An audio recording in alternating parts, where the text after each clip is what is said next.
Olá, bem-vindos aqui de volta ao meu canal. Eu sou o André Maurício, que está falando aqui com você, e agora eu dou continuidade a essa série de aulas onde eu venho explicando o passo a passo para que seja feito essa arara. Lembrando que tem toda a sequência onde eu expliquei como preparar as cores, como pintar o fundo, uma outra aula para o bico, uma outra para os olhos, para o olho e uma outra para o início das penas na parte inferior. Agora eu venho para essa parte, né, da cabeça aqui em volta do olho e do bico.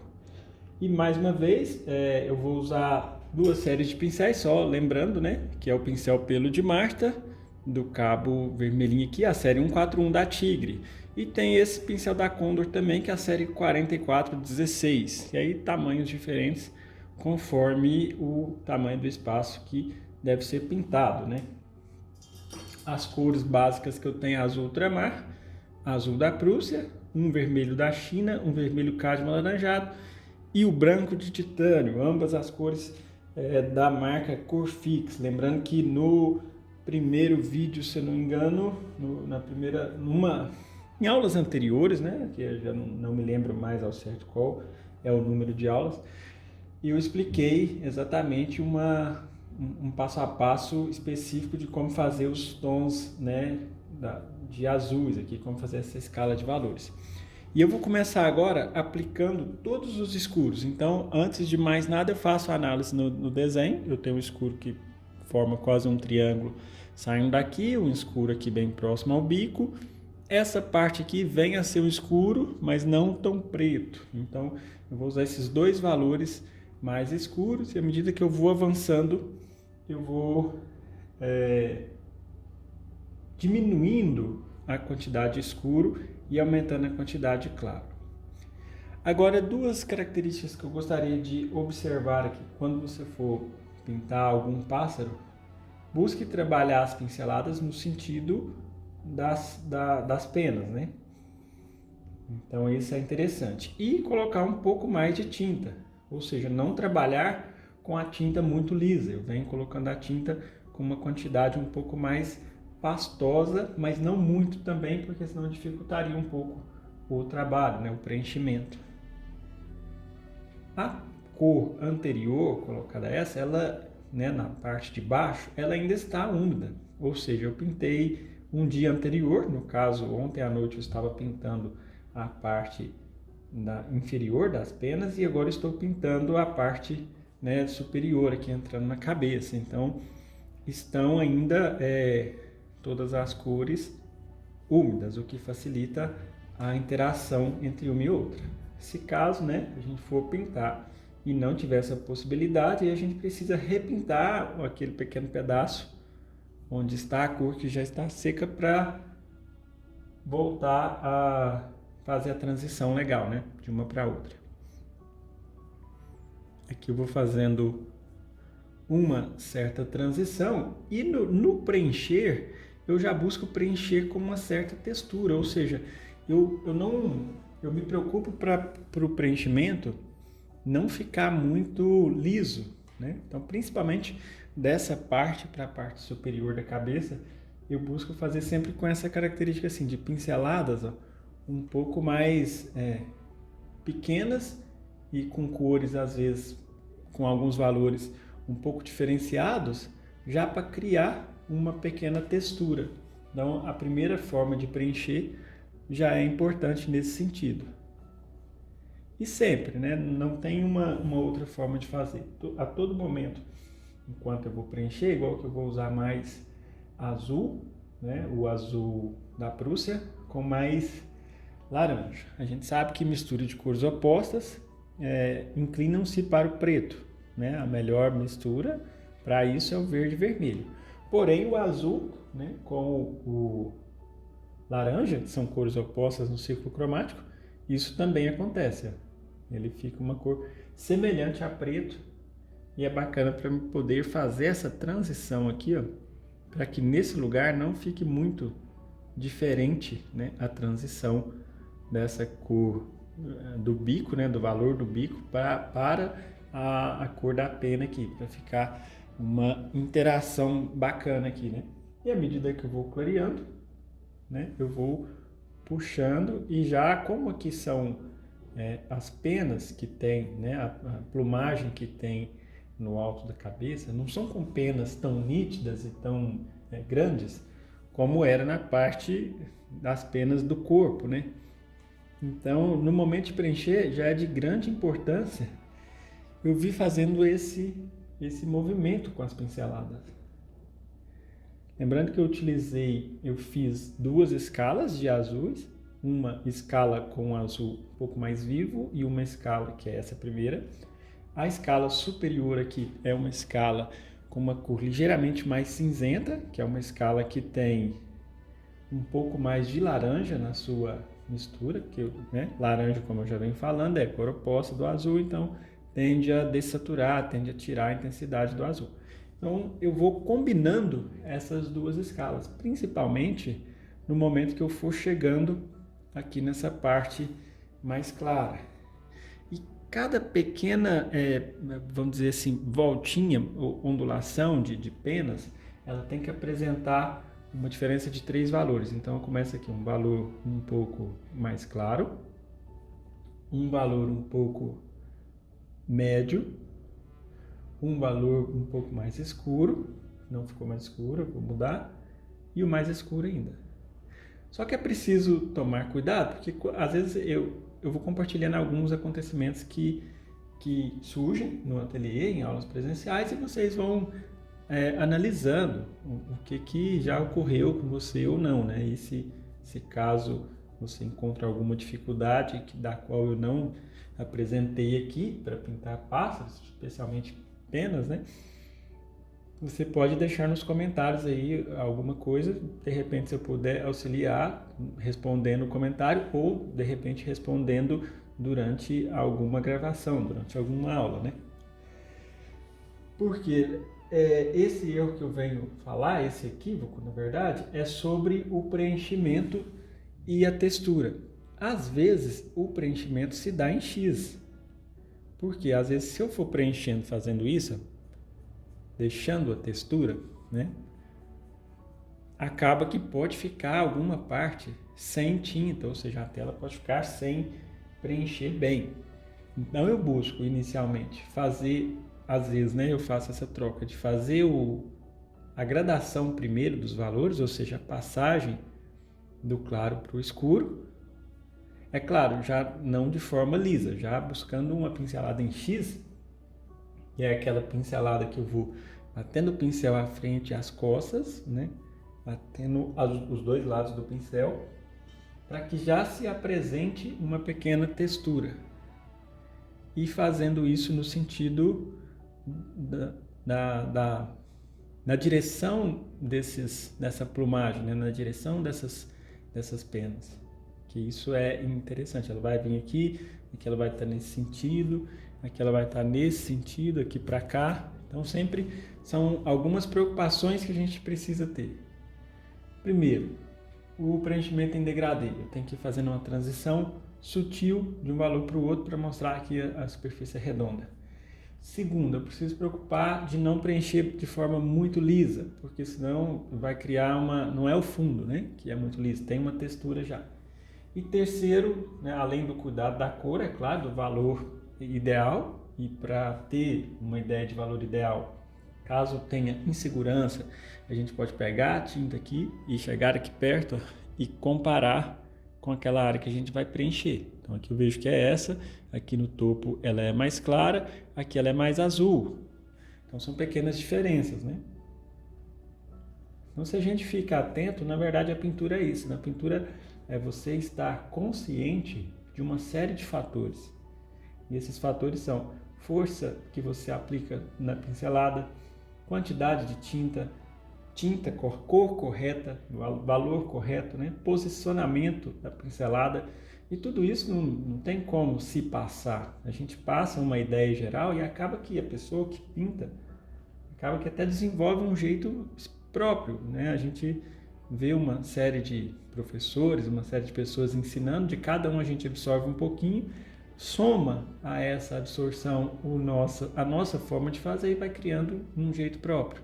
É claro que um professor que já está trabalhando há muitos anos, com certeza tem muito a oferecer em relação a atalhos que a gente possa, às vezes, quebrar menos cabeça, né? Bom, então é esse. E agora já vai começar um pouco escuro novamente. Então, uma pequena diferença aqui para dar uma separação. Aí, mais uma vez, o preenchimento e logo em seguida um pouco da textura e a direção dos fios. Dessa parte superior da cabeça, os fios já começam quase que deitar, né? Quase que fazer esse movimento assim, ó. Então já vou buscar fazer esse preenchimento e atento aqui aos locais ideais que vai ter a mudança de cor, né? Lembrando que, ou a mudança de valor, né? Aqui é mais escuro, aqui é muito mais escuro, bem nessa parte interna, depois é menos escuro. Bom, o que eu vou fazer agora?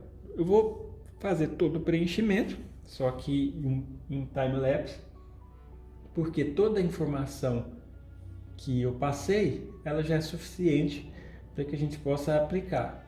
Tem alguns detalhezinhos, algumas coisas que a gente pode fazer além dessas que eu passei, que é preciso, né, ter toda a base preenchida para depois poder falar nessa forma de acabamento após esse preenchimento. Então eu vou preencher em time-lapse, no tempo acelerado. Daqui a alguns segundos eu volto a explicar algum detalhe do acabamento aqui.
Bom, o que você percebeu aí foi um preenchimento, onde eu fui deixando, né, a escala de valores, a direção dos fios. Agora, uma coisa que é interessante de eu falar aqui, sim, só para lembrar, esse preenchimento que você viu aí, que ficou, se eu não me engano, 1 minuto, né, no tempo acelerado, foi meia hora. Então, para fazer esse preenchimento nessa velocidade, né, meia hora para 1 minuto, só para a gente ter uma ideia do tempo gasto para se preencher um espaço assim, né? Gostaria de dar algumas recomendações nesse preenchimento na hora de dar o acabamento. Então, por exemplo, eu vou colocar alguns pontos de mais luminosidade. Esses pontos de luminosidade eu tenho que pôr assim, ó, com o famoso empasto. Eu tenho uma pelota de tinta mesmo, literalmente, né? Onde eu coloco. É claro que eu não vou soltar essa pelota toda de uma vez, né? Eu vou soltando aos poucos, ó, nos valores mais claros, né? Nas áreas mais iluminadas, eu vou colocando essas pinceladas com um pouco mais de tinta. E às vezes você pode estar se perguntando, mas não fica muito grossa a pincelada, não fica muito espessa? De fato fica, mas eu faço 2 trabalhos. O primeiro é esse, de pôr a pincelada e deixar ela um pouco mais espessa. E o segundo trabalho é de usar um pincel um pouco mais macio, como os pincéis Marta, né? Que eles são chatos e bem finos. Talvez molhar um pouco o pincel no medium para que fique mais agrupado ainda as cerdas, né? O medium é a mistura de óleo de linhaça com terebentina e vir cortando esses fios, as penas, né? Fazendo como se fosse fios, como se fossem linhas, né? Que vai dar a ideia de penas. Só que são a plumagem muito curta, nem chega a ser uma pena, né? É mais uma plumagem aqui no topo da cabeça. Então, eu consigo afinar aquele traço, ó, por exemplo, aqui no alto ficou bem grosso, né? E aí ele está um pouco fora do contexto. Então eu encosto o pincel e empurro para afinar um pouco esse traço. Então isso é um efeito interessante de se fazer. Outra característica que eu posso utilizar, eu vou aqui com o cabo de um pincel, então ao invés de eu usar o pincel em si, a parte da cerda, eu vou usar o cabo dele e vou fazer pequenas ranhuras, né? Para que fique já um pouco dessa textura. Aí eu vou até aproximar um pouco a câmera para que a gente possa ver isso mais de perto. Bom, então aqui aproximei um pouco mais, eu vou encostar a pontinha do pincel e começar a fazer pequenos sulcos, né? E nisso em toda a extensão das penas, né? Da plumagem aqui da cabeça. Claro que se a base estiver sido preenchida com uma quantidade um pouco maior de tinta, naturalmente vai ficar um sulco um pouco mais profundo.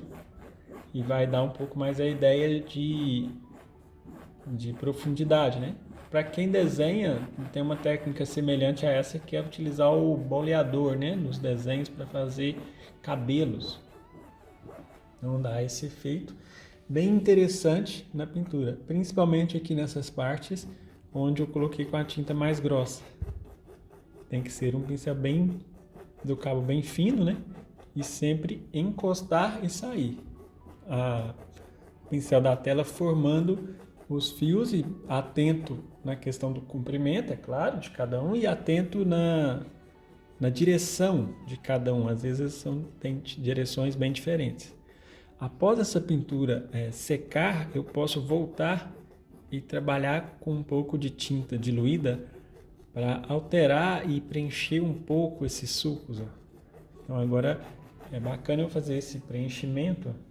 Esse preenchimento não, na verdade o preenchimento já está feito. É bacana de eu fazer essa textura, mas trabalhando com o cabo do pincel, né? Direcionando um pouco os fios. Tem alguns lugares que ficam bem evidentes, outros lugares não tanto, né? Aqui, por exemplo, para me afinar bem, ó, eu tenho bastante impasto nessa parte. Eu vou com o pincel.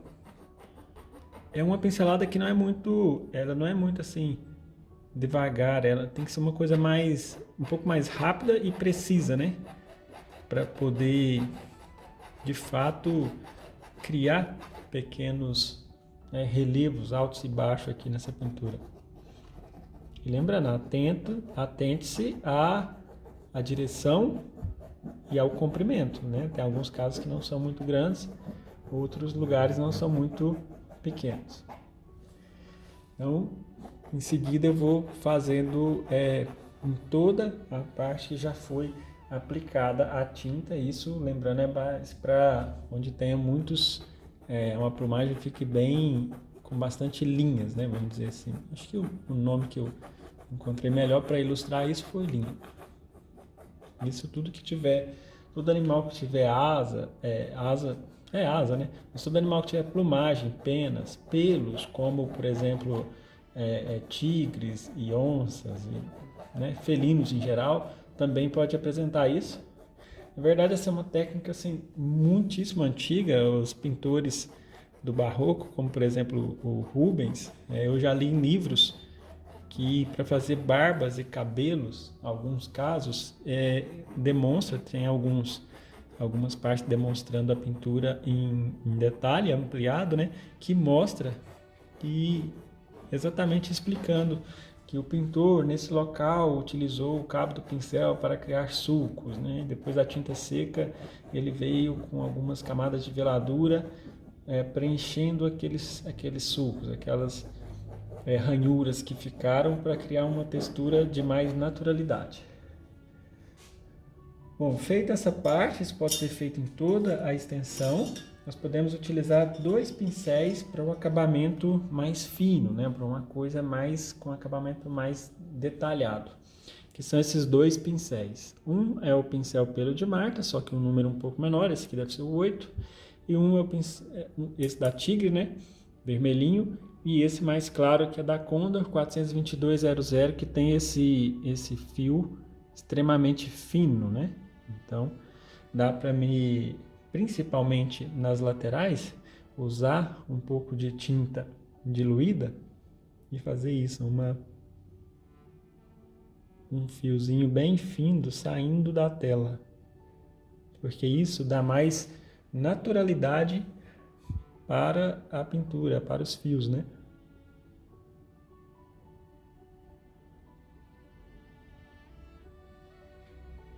É claro que eu busco fazer esses fios observando um pouco da cor, né? Eu não posso pôr fio claro onde é escuro e nem o contrário. Então, se eu tenho uma área mais clara, eu faço um fio com a cor mais clara. Eu sujo esse pincel, né? Nem eu pego muita tinta assim, só sujo com a cor mais clara.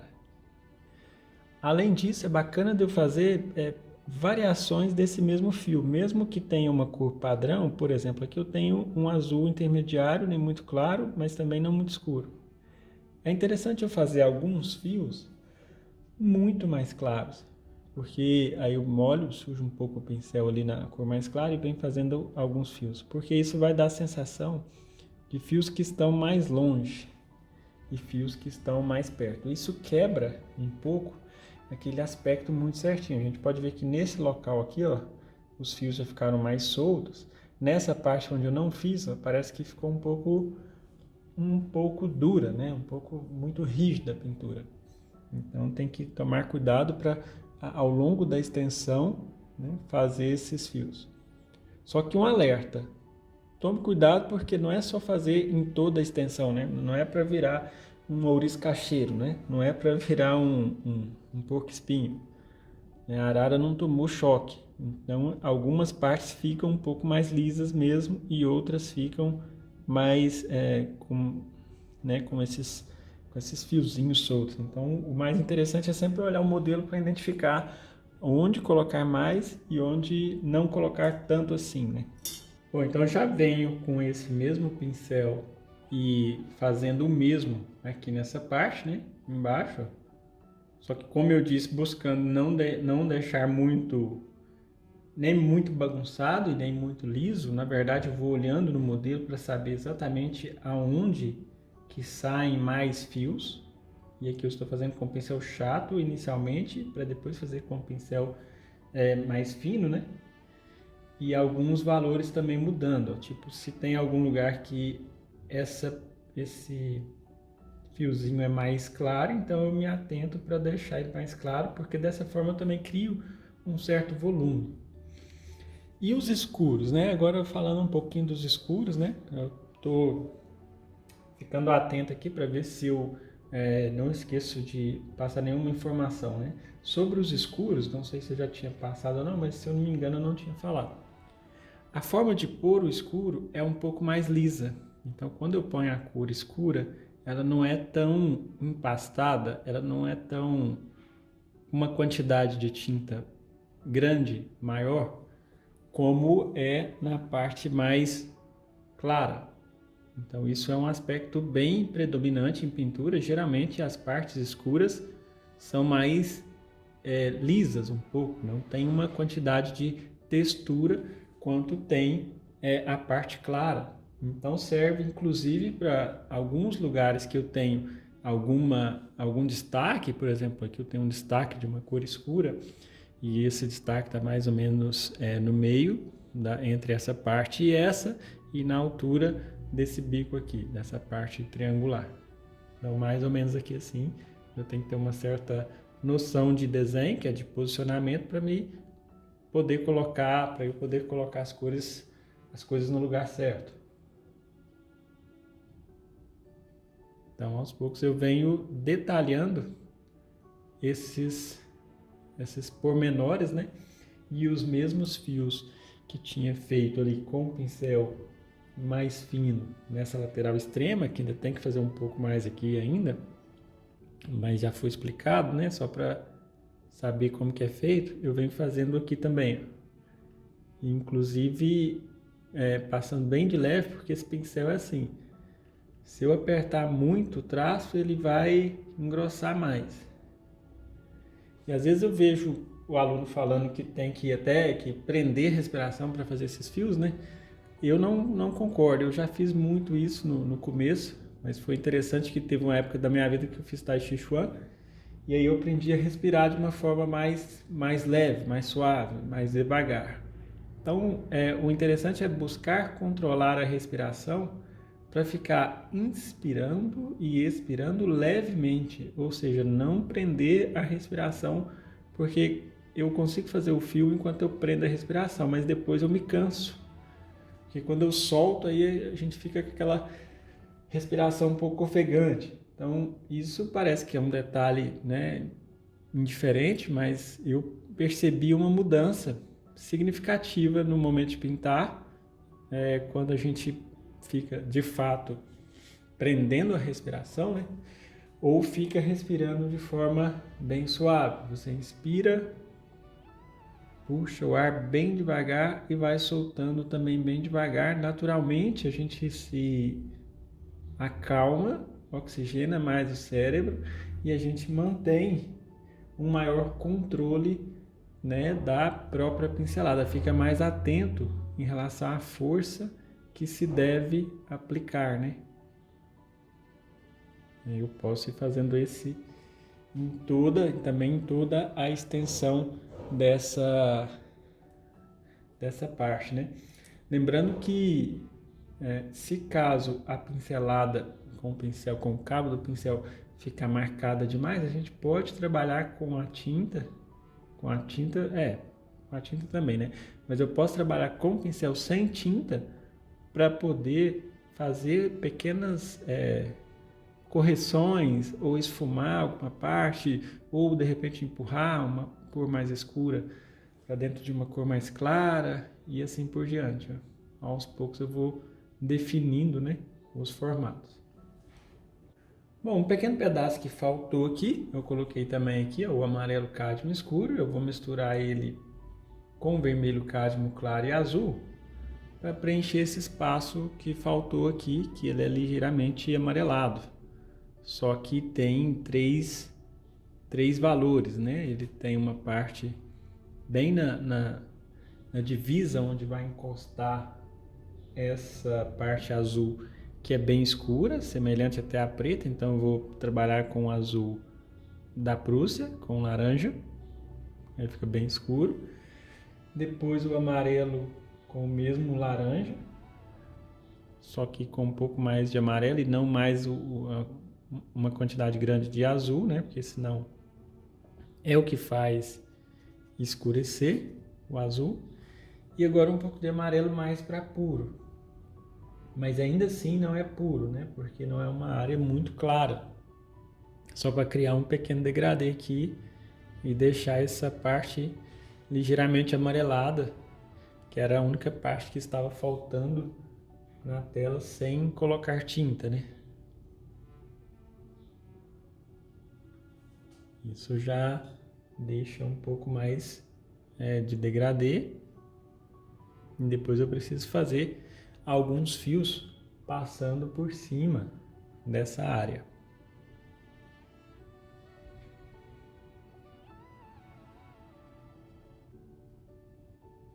E se caso for esbarrando no azul, tem que tomar cuidado, porque azul com amarelo, né, vira verde. Então tem que retocar novamente e depois buscar passar alguns fios desse na frente, ó, da cor amarela, bem de leve, porque a tinta está úmida, né? Para buscar dar essa diferenciação nos traços. Puxar um pouco aqui. E aqui eu tenho que dar uma certa direção, como se fosse um pequeno topete aqui, né? Dos fios, ó, fazendo esse movimento circular com o pincel. Mas é claro que só o movimento não é suficiente. É preciso, no caso aqui, ter feito o degradê, né, com as transições aqui no caso está um pouco escuro lá na ponta, no meio fica um pouco mais claro, depois volta a ficar escuro de novo no final. Vem fazendo um pouco dos modelagem dos fios. Eu posso tanto trabalhar com esses fios que são um pouco mais escuros, quanto um pouco mais claros, quanto fazer a parte dos mais escuros puxando, né? Então isso já cria esse aspecto cada vez mais natural para a pintura quando eu trabalho ao longo de toda a arara com esse pincel, né? Ficando por aqui, lembrando que eu sempre falo no final de todas as pinturas, né? A pintura a gente não termina, a gente se dá por satisfeito, se considerar por terminar, deixá-la perfeita, né? Essa é até uma frase do Monet que disse isso, que considera muito arrogante a pessoa que considera uma pintura perfeita, né? Então a gente sempre dá para aprender alguma coisa, sempre dá para dar uma pequena melhora em alguma coisa. O que acontece é que a gente se dá por satisfeito ou se dá por vencido, né? Chega um determinado momento que não dá mais para mexer, né? Ou então a gente pode também esperar secar e em um outro momento, quando não estiver muito cansado da imagem, muito saturado de ficar observando a mesma coisa por muito tempo, a gente possa voltar e retocar alguma coisa com mais tranquilidade, com mais calma. No mais, agradeço imensamente a você que acompanhou essa série aí, essa jornada aí de vários vídeos para explicar todo esse passo a passo para chegar à conclusão dessa pintura. Peço mais uma vez aí o seu like, a sua curtida, pois isso é muito importante para o crescimento do canal, é importante para que chegue, né, para outras pessoas também. Que você deixe seus comentários, o que você achou, e aí aguardo você em breve nos próximos vídeos, onde explicarei sobre, né, darei continuidade aí a outros animais também e diversos tipos de pintura. Caso você não seja inscrito no canal, se inscreve aí, ative o sininho, isso é importante porque cada vídeo que chegar aqui você vai ser avisado e não perde nada. Fica sempre por dentro do que está rolando. Então, mais uma vez, um grande abraço, muito obrigado e até a próxima aula.